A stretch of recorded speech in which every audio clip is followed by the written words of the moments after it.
Hello guys, good morning সবাইকে। আজকে চলেছি একটি নতুন ভিডিও ব্লগ নিয়ে। তো আজকে যাব কৃষ্ণনগরে। তো সবাই রেডি হচ্ছে, সকালবেলা 8টা বাজে এখন।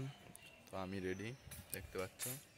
অ্যান্ড সবাই রেডি হচ্ছে, আরও যাবে, গাড়ি আসবে, ওমনি গাড়ি। তো ওমনিতে করে যাব, সবাই আসছে এখন, দেখাচ্ছি।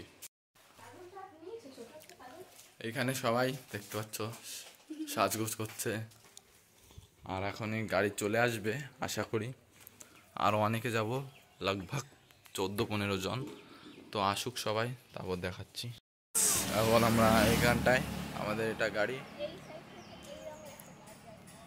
আর একটা গাড়ি আসবে এদিক থেকে। আজ গ্যালারি ঘাঁটতে ঘাঁটতে দেখি এই ভিডিওটা, তাই ভাবলাম পোস্ট করে দিই। আজ আমরা যাচ্ছি সবাই মিলে কৃষ্ণনগর মামাতো ভাইয়ের অন্নপ্রাশনে। আমাদের গ্রাম থেকে মোটামুটি 14-15 জনের মতো যাচ্ছে।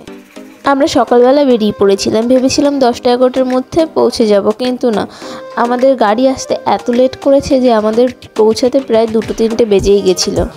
আমাদের যেহেতু লেট হয়ে গেছিলো, তাই আর দাদু বাড়িতে গিয়ে ভিডিও করিনি, একবারে সন্ধ্যার সময় ভিডিও করলাম। এখন আমরা পৌঁছে গেছি সবাই মিলে লজে, আর এখন এই যে সবাই দেখছো লজে ঢুকছি। আমাদের আর কতজন আছি সবাই গুনে নিচ্ছি যে ঠিকঠাক মতো আছি কিনা। দিয়ে এখন আমরা সিঁড়ি বেয়ে চলে যাচ্ছি ওপরে।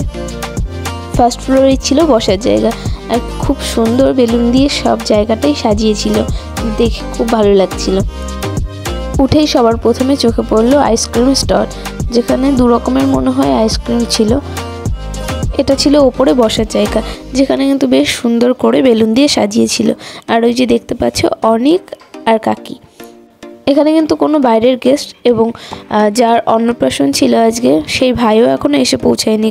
যেহেতু লজটা একটু দূরে ছিল, আর আমরা যে গাড়িতে করে এসেছি সেই গাড়িতে করেই ওরা আবার আসবে লজে, তাই আমাদের প্রথমে রেখে গেল, এরপর ওরা আসবে। আর এই যে ছিল ওপরের ডেকোরেটিং। যেহেতু আমরা আবার বাড়িতে ফিরে আসবো, এর জন্য আমরা একটু তাড়াতাড়ি পৌঁছে গেছিলাম, আর আমাদের তাড়াহুড়োও ছিল। এখন প্রথমে আমরা সবাই মিলে স্টার্টার আরম্ভ করে দিয়েছি খাওয়া, যেখানে ছিল বোধহয় চিকেন 65 আর চিকেন টিক্কা ছিল না কি ছিল আমার ঠিক মনে নেই। যাই হোক, আর একটা ভেজ আইটেম ছিল, আর ছিল কোল্ড ড্রিঙ্কস। আমার তো কোল্ড ড্রিঙ্কস আর 65 খেয়েই পেট ভরে গেছিলো। বিশেষ করে কোল্ড ড্রিঙ্কসটা খাই, কারণ এত গরম লাগছিল, আর কোল্ড ড্রিঙ্কসটাও বেশ ভালো লাগছিল, এর জন্য কোল্ড ড্রিঙ্কস খেয়ে আমার পেট ভরে গেছে। আর এখানে এখন ভাই খাচ্ছে। এতক্ষণে কিন্তু সব গেস্টরাও চলে এসেছে। এরপর এখানে 3টে স্টার্টার আইটেম ছিল, আর 3 টাইপস ছিল কোল্ড ড্রিঙ্কস। আর এখানে ভাই খাচ্ছে আইসক্রিম। আমি পান খাইনি, তবে তোমাদের পান স্টলটা দেখিয়ে দিই একবার। অনেক হলো স্টার্টার খাওয়া, এবার চলো মেন কোর্সের দিকে যাওয়া যাক। 2nd ফ্লোরে ছিল মেন কোর্সের ব্যবস্থা। ওপরে কিন্তু আমরা ছাড়া এখনও বাইরের গেস্ট এসে পারেনি, কারণ আমরা ছিলাম ফার্স্ট ব্যাচ। আমাদের যেহেতু তাড়া ছিল, এর জন্য আমরা তাড়াতাড়ি চলে এসেছিলাম মেন কোর্সের দিকে। ওপরটাও কিন্তু বেশ সুন্দর ডেকোরেটিং করেছিল।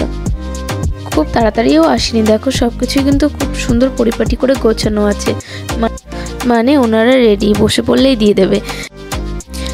এরপর প্লেটের ওপর কলা পাতাও দিয়ে দিয়েছে, আর আমার মনেও নেই যে কি কি আইটেম ছিল। তো দেখো, আমিও দেখে দেখে বলি। রুমালি রুটি ছিল, লেবু ছিল, আর রুটির সঙ্গে ছিল চিকেনের কোনো একটা আইটেম। আর রুটিটা বেশ নরম ছিল, আর চিকেনের আইটেমটাও বেশ ভালোই হয়েছিল, খেতে ভালোই লাগছিল। এরপর এর সঙ্গে দিয়েছে স্যালাড, ছিল শসা আর পেঁয়াজ। ভিডিওটা শ্যুট করেছে ভাই, আর ভয়েস দিচ্ছি আমি, এর জন্য আমি ভিডিওর কোথাও নেই। রুটিটা শেষ হতে হতেই চলে এসেছে ভাত, ভেজ ডাল আর ঝুরি আলু ভাজা। এরপর চলে এসেছে পাতুরি, এরপর চলে এসেছে বাসন্তী পোলাও, এরপর আসবে চিকেন অথবা মাটন। এখানে ভাই কী খেয়েছে জানি না, চাটনি, সব শেষে ছিল মিষ্টি। খাওয়া দাওয়া শেষ, আর এখন আমরা যাচ্ছি বাড়িতে। আর যেতে যেতে চোখ পড়লো এনার দিকে।